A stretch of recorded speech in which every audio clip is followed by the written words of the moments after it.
প্রতি বছর বৈশাখ মাসে উৎসবে মেতে ওঠে পুরো দেশ। গ্রামেও থাকে না উৎসবের কোনো কমতি।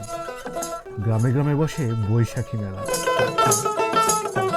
আজকে যে মেলার চিত্র আপনাদের মাঝে তুলে ধরব, এই মেলার গল্প কিছুটা ভিন্ন। প্রিয় দর্শক, বলছিলাম দিনাজপুর জেলার ফুলবাড়ি উপজেলা হতে প্রায় ৮ কিলোমিটার দক্ষিণের গ্রাম কাঁসাপুকুর হাটের বৈশাখী মেলার কথা।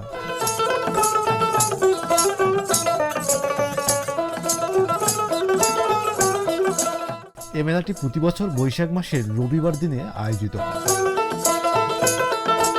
মেলাতে প্রবেশ করতেই চোখে পড়ল বিশাল এক নাগরদোলা। নাগরদোলাতে দোল খাওয়ার খুশিতে মেতে উঠেছে শিশুরা, যেন তাদের আনন্দে দুলছে পুরো মেলা। এই মেলাতে বসেছে বিভিন্ন রং বেরঙের দোকান। মাটির খেলনার দোকানগুলোতে সাজানো রয়েছে বাহারি সব পুতুল, হাঁড়ি পাতিল সহ নানা ধরনের খেলনা দিয়ে।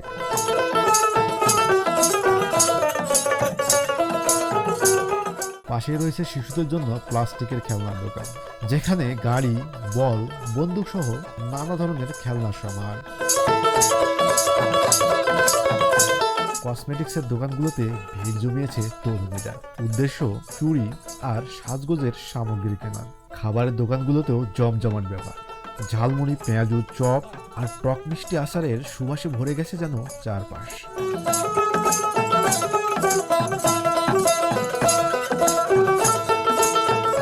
তৈরি হচ্ছে গরম গরম জিলাপি।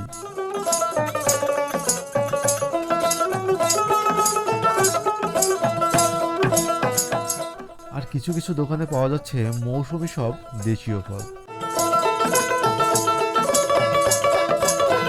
প্রিয় দর্শক, কাঁসাপুকুর গ্রামের নামকরণের পেছনে রয়েছে কিছু প্রচলিত কথা। কোনো এক সময় এই সুবিশাল পুকুর থেকে ভেসে উঠত পিতলের বা কাঁসার হাঁড়ি পাতিল, আর সে থেকে এই গ্রামের নাম হয় কাঁসাপুকুর। মানে ওই যে গালাত বস্ত্র ভিজা কাপড় দিয়ে মানে ইয়া করেছিল যে আমার এতটুকু থালের দরকার, এতটুকু ডেক্সির দরকার, ঠিক সাহেব আমাকে দেন। হ্যাঁ, তখন আপনি ভাসে চলে এসেছিল। যদিও এই গল্পের ঐতিহাসিক সত্যতা নিশ্চিত করা যায়নি, তবুও এই গল্প আজও মানুষের মুখে মুখে ছড়িয়েছে প্রজন্ম থেকে প্রজন্ম। প্রিয় দর্শক, শুরুতেই বলছিলাম এই মেলার গল্প কিছুটা ভিন্ন।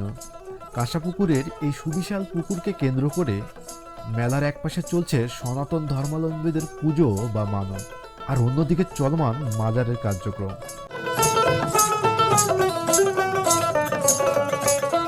সনাতন ধর্মাবলম্বীরা সহ অনেকেই বিশ্বাস করেন এখানে মানত করলে তাদের কাঙ্ক্ষিত মনোবাসনা পূর্ণ হয়।